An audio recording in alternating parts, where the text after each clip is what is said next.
give us for sins. We come to you in prayer, asking you to remember all the sick people with COVID and everything else going on. Let's remember the people down south. That kind of looks like nothing to us, but to them, it's a pretty bad scene going on down there because people down there, they're not unemployed, they don't have the heat to handle, so they're in a serious situation down there. Let's remember them. Let's just remember all the sick, hurt, suffering people right here in our community. Let's remember our country. Let's pray for it, and that it can be directed in the right direction. In Jesus' name we pray. Amen. We have any special prayer requests this morning? There's a fellow over here in Townview Apartments. I only know him by his first name, Doyle. I don't know a lot about him. I believe he has Parkinson's. He walks a lot to go eat and stuff, and he'll come and visit in the transportation trailer. He was seen the other day at Huddle House crying his eyes out. I don't know. I just feel bad for him because I think he's very lonely. Well, let's remember Doyle in prayer. There's a lot of lonely and hurt people out there. It just touched my heart. It really hurt. Well, let's remember him in prayer. Anybody else?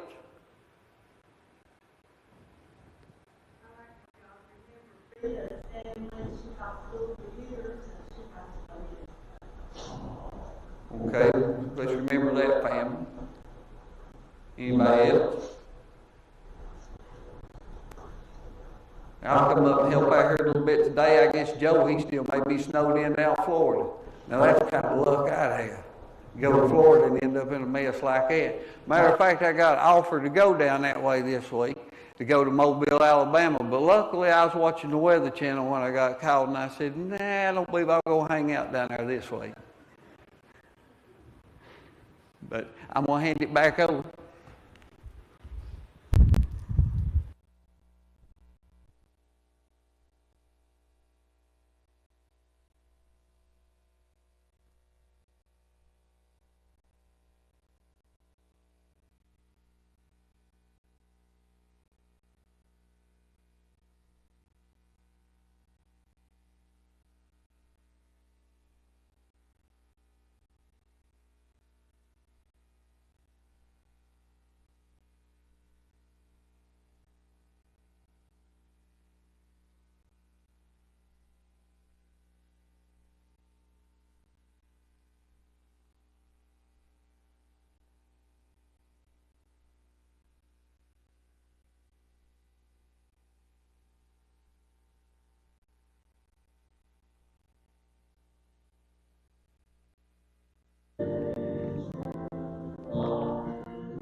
Yeah,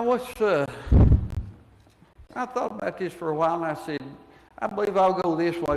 I was wanting to study the enemy just a little bit, because we've all got a common enemy out there. We've got an enemy that's against us.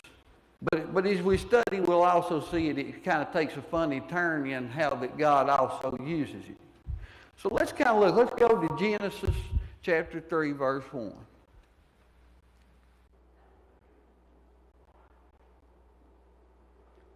Now the serpent was more subtle than any beast of the field which the Lord God had made. And he said unto the woman, Yea, hath God said, Ye shall not eat of every tree in the garden. But what I like to concentrate on there is, he's a serpent. I like to kind of think he's the ultimate snake in the grass. You know what I mean? He's always looking somehow to get you trapped. He's always looking to get you in some kind of trouble any way that he can. And you know, it says that he's subtle. Well, subtle means that he's crafty. It means that he's tricky about how he goes about things, about how that he gets people into stuff, to get them off track, to get them destroyed. Now, it's sort of like when God calls you to do something, and guess who's going to show up? Anytime you ever try to do something good, you're going to be looking him right in the face. Or that's been my experience anyway. Maybe he'll try to scare you out of it, or he'll try to lie you out of it in one way or another, or he'll say, you know, you can't do this. But you know, in my experience of fooling with you, I would say he's being subtle in that way too. He's just kind of doing it in a different way. It's kind of like a rattlesnake or something laying in your path, or that's kind of what he looks like as you approach him. He can make all kinds of noise. He's pretty scary looking. He'll make every threat and tell you every lie in the world. But if you keep walking toward him, you'll see that you can walk right through him. There's nothing to him. You can walk right through him. Just take one step at a time. Keep going in the direction that God tells you to go. You'll be all right. You'll be able to do it. It'll take time, but you'll be able to do it. But now it can get pretty rough, you know. And a lot of this is God at work in you yourself, you know.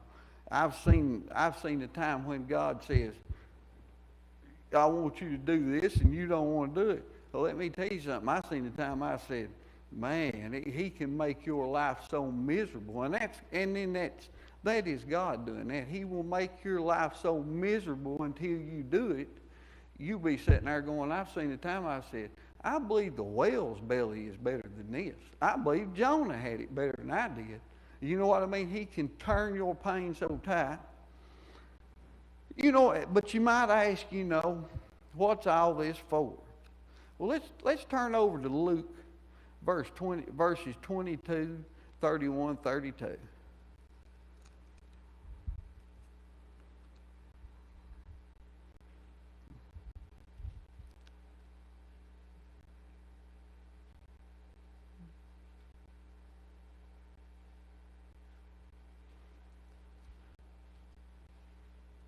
And the Lord said, Simon, Simon, behold, Satan hath desired to have you, that he may sift you as wheat.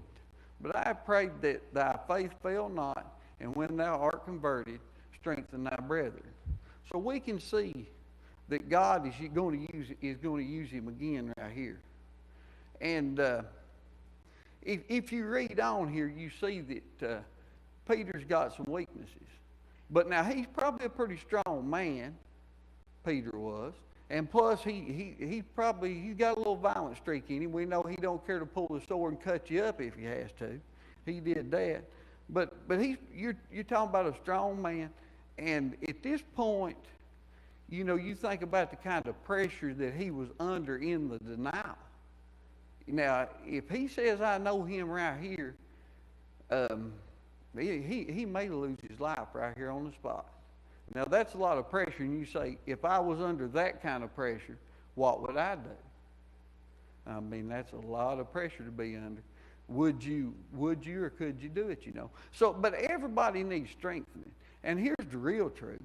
Everybody denies the Lord in a certain way at one time or another. Every time you get in some kind of foolishness that you shouldn't be into, and people see that, to a certain point you've denied the Lord. I mean, it's the truth. I've done it time and time again. I've done it, yeah. So we all need to be strengthened all the time. And the enemy does help us do that. Now, here's another reason that you might get you a little dose of the devil. As a believer, you know, God's got his hand up over top of you. He's your protection. You walk out from under that hand of protection, then you know who you'll meet on the outside. And he'll let you get burned up out there so much that you'll come right back into him. So that's another reason that we end up getting to deal with the devil, and that's a good reason. Because when you get burned up, you'll come running right back in here. You may be limping, crawling, but you'll get back.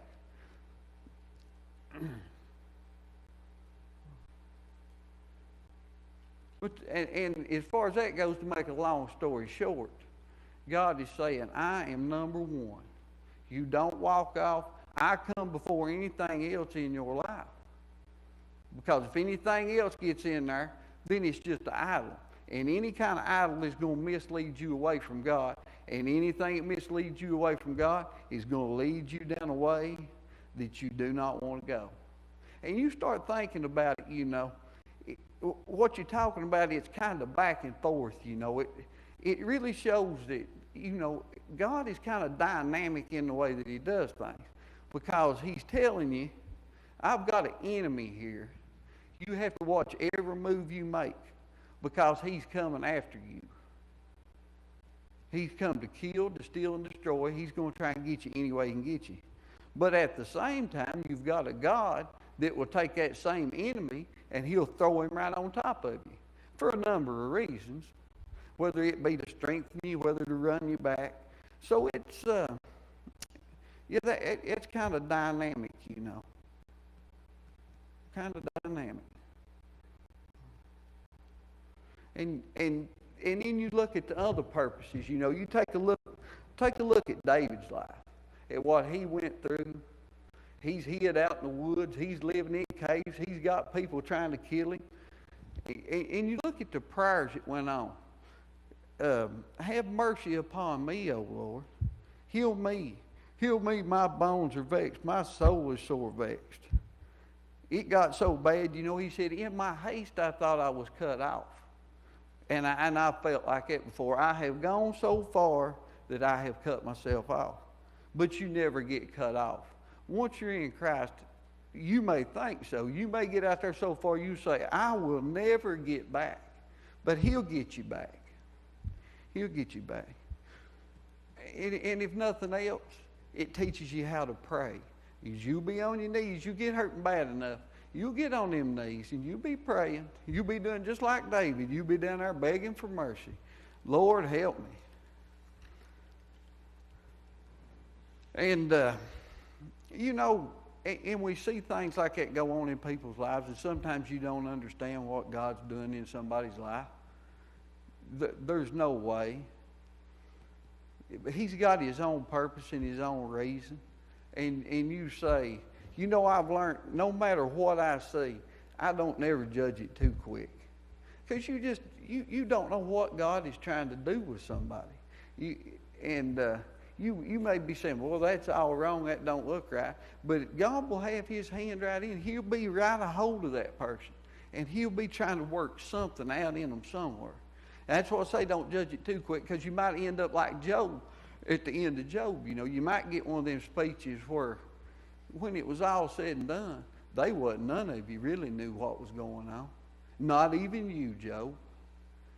I had a purpose in this.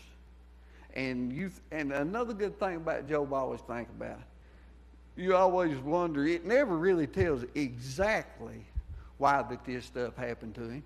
But no matter how bad it gets, no matter what happens, you can always look and say, well, it wasn't that bad. And now that happened to a good man. That happened to a man who God loved and admired. You see what I'm saying? God said, I like this man. But buddy, he gave him a little bit of a rough way to go, didn't he? About as rough as you could ever think of. So, you know, I just thought that was,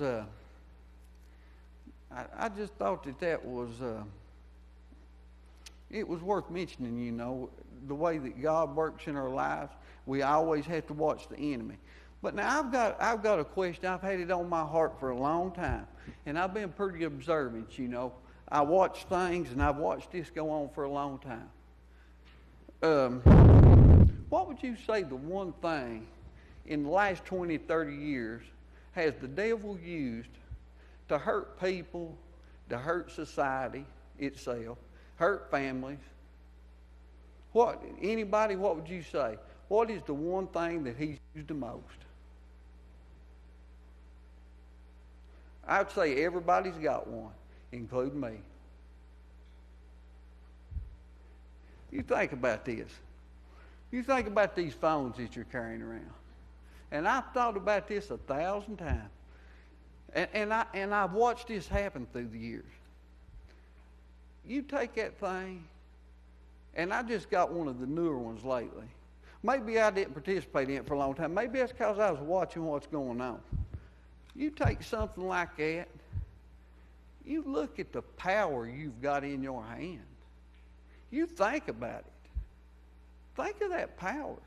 You're holding something in your hand that in a matter of seconds, I can go anywhere I want to go, bad or good, but I can go anywhere. It's almost like holding the devil in your hand. You think about it. You've got every temptation in the world here, and in a matter of seconds, I can open up anything. How many people lives had it ruined that probably wouldn't have got ruined? You think about it. It is burning adults up every day. I mean, it's ruining adults. And then you take and you hand it to a kid. You think you hand this to your kids. Just think about that. The kind of power you're giving them. And I was a kid one time. I remember I went crazy with that thing. I mean, I know what I'd be on. I'd be on everything.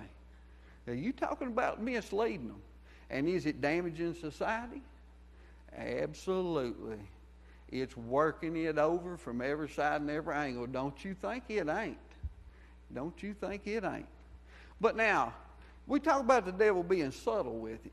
Now, you look at that part of it, you can see that part of it plainly. You see what I'm saying? You can see this thing is dangerous.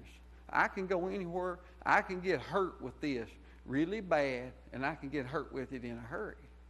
And, you know, I can apply a lot of hurt to my own self with it. But there's something else going on. While that's going on, you're watching this. But the devil's working this thing in another direction that you ain't really seeing. And the way that he's able to do that, because it is so much slower. And I've been watching this for years since this stuff started. You just keep watching. What's he doing with it? He's separating people out. Think about that. He's separating society apart with this thing. In churches, he's separating. But I talked to a school teacher the other day. I run into him. He told me he'd been teaching, I think he said 42 years. So that went all the way back to when I was in school. And I said, so I had to ask him, I said, what has changed? He said, do you know, he said, kids don't talk anymore. He said, they're doing this. And I said, man, you know, I said, is that healthy? Could you imagine going to school with your friends and you don't talk to them? Could you imagine that? I couldn't imagine that. I couldn't imagine it. And you notice you don't see, and what I'm talking about in the separation, you don't see kids out playing anymore. You see kids out playing, you pull off on the side of the road and watch now. They're not associated anymore. When I was a kid, they beat you honey to get you back in the house. Now you can't beat them out. But it's the association. I hear Jeff say that we need people. And we do need people. We need to be around people.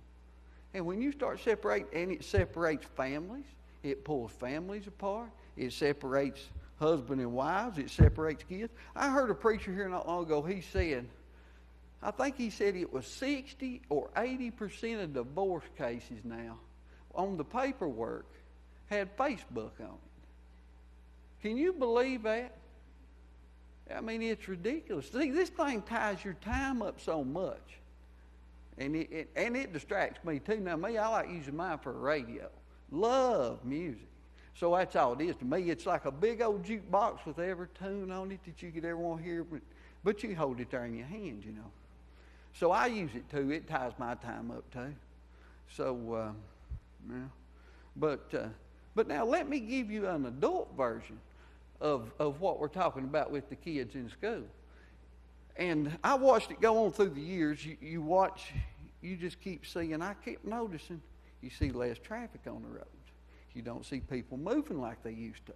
It's sucking the life right out of everything. Look at ball games, car races, church. You see less people. It just keeps separating, keeps pulling apart. But I seen something here not long ago. I could not believe it. I hadn't been out on the interstate in them trucks in years. Now, this is the adult version of what you're seeing go on in schools. And we need people in life. And when I started that stuff, I was 21, 22 years old. And time is flying. That's been at least 7, 8 years ago. No, that's been, when you got down around Abington, you turned that radio up, that thing was going wide open. People talking across over top of everybody. And I remember saying at times, I said, I'm going to take this thing and chuck it out the window. You got tired of listening to it. Now it's changed to where I remember I could go from Abington through the middle of Knoxville to Chattanooga and never hear not one word. Not one word. Now you think about that. You could be phoning somebody, this thing's falling apart on the road. It's not going to do me no good to tell you because you won't turn it on. I don't have your phone number. But you see what I'm saying? It is separated. We used to get out there. You would go out here and load at these places, and you'd make you a buddy somewhere. You get shooting the bull. You'd be going the same way, the same direction. Go truck down the road a couple 100 miles. You'd end up having a good time. That don't go on no more. That's not happening. You can't get nobody to talk to you. It's like people are just separated out. It has got society separated so far. And you know that's something that you need in life. You need people. Really, you need people. If nothing else, you know what does God tell you to do? Love one to another. If you don't get in communication with nobody, you ain't going to be loving nobody. I mean, you know what I'm saying? You can't. And it just makes you wonder, how far is this thing going to go? How far is this going to go? But here's the real truth. It's already gone. I don't think it'll ever come back. And just think about what you're missing in life. Think about what kids is missing. And I just don't believe it will ever come back. But it's worth mentioning, you know, because it might make a difference to somebody, you know. You might say, I might put this thing down. You might go out here and do something with your kids this weekend. You might go out with your wife or whatever. You know what I mean? It's worth mentioning. I mean, we're just walking.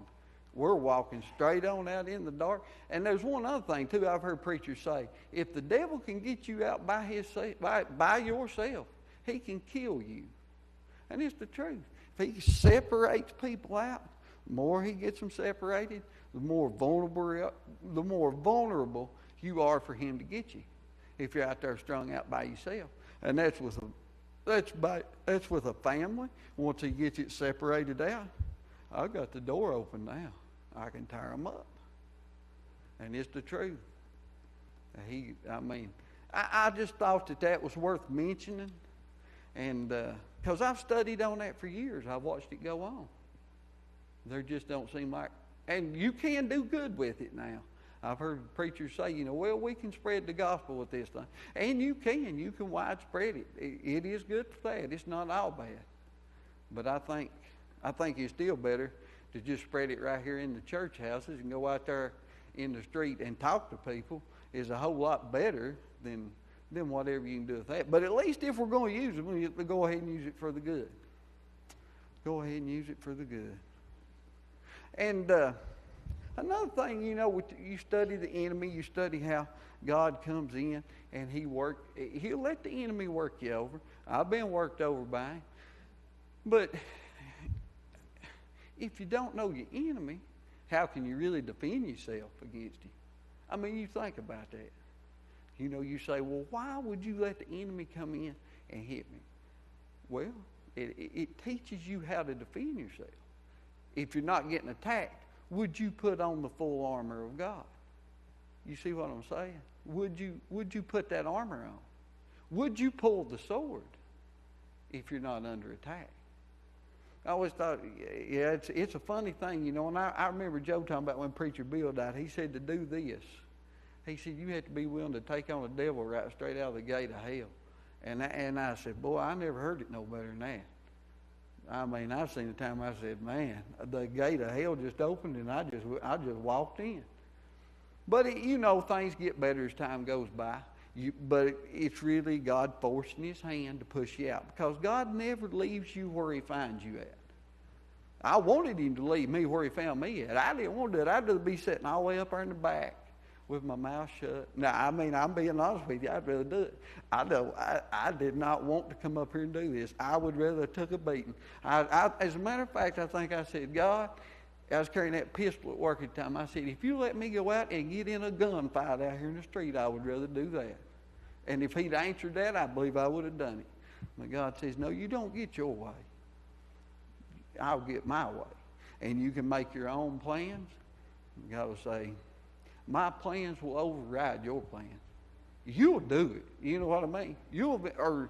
They may be people that can get out of it, but I'll say this. He applied enough pressure on me, I'll do anything to get out of this. But that was the purpose, to help you to grow, to help you to get a little bigger, get a little stronger. That's what you take on the enemy for. Like I said, if you don't know the enemy, you don't know how to defend yourself. It's almost like the United States and Russia, back there during the Cold War. You're spying on each other. You take a look at what weapon we've got. We're going to counter you with this weapon.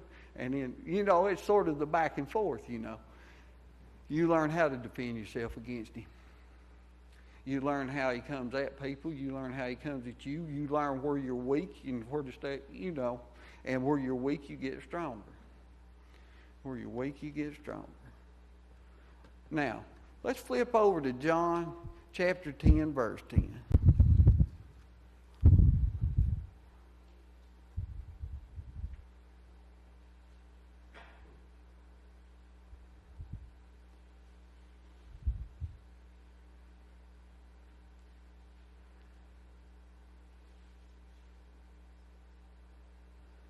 The thief cometh not, but for to steal and to kill and destroy. I am come that they might have life, and they might have it more abundantly. Which is what we was talking about earlier. You watched the life just leaving, but Jesus said, I come that ye may have life, and they may have it more abundantly. I am the good shepherd. We might not like what he does in our life. I've seen the times I despise what he's doing in my life. But he says, I am the good shepherd. Whatever I do is for your good. You may not like it, but it's for your good. It will help you in the end. And that's where the trust comes in. Do you trust me in whatever I'm doing in your life? Do you trust me? And I've had problems with that before. And I'll tell you something that's helped me lately. And that was just to say, I'm going to let go of all of it. Seems like you get life in such a tangled up mess sometimes that you don't know what to do with it. And I just said, I'm going to let go, and I'm going to trust. And I'm going to let God do what he wants to do with this thing. Because that's what's going to happen anyway when it comes down to the end. You can fight it, but you'll still end up where he wants you at. And he is the good shepherd. The good shepherd giveth life for his sheep. So now we're back to the hand of protection again. I'm going to be up here above you, and I've got my hand up here. And when you accept Christ into your life, from that point on, I've got you. And I'm the worst in the world to go running out from under it. I might make a break anytime. I've done it before. But when you come back, because he's faithful to bring you back, he'll bring you back in. He is faithful to take care of you. He's faithful to protect you. That's what he says he'll do. And he'll do it. And he'll do it. Norman?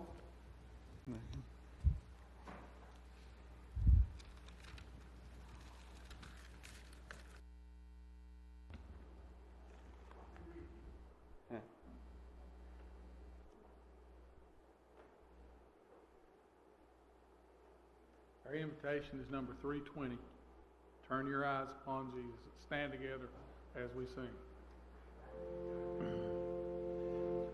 Oh, soul, are you weary and troubled? No light in the darkness you see. There's light for a look at the Savior, and life more abundant and free. Only sin, it can never be forgiven. They'll all be forgiven. But the altar is open. The altar is open if you want to pray about something. If you don't know Christ, the altar is open. When you accept Jesus into your life, all sins are forgiven. Make sure when he makes that pull that you don't turn him away.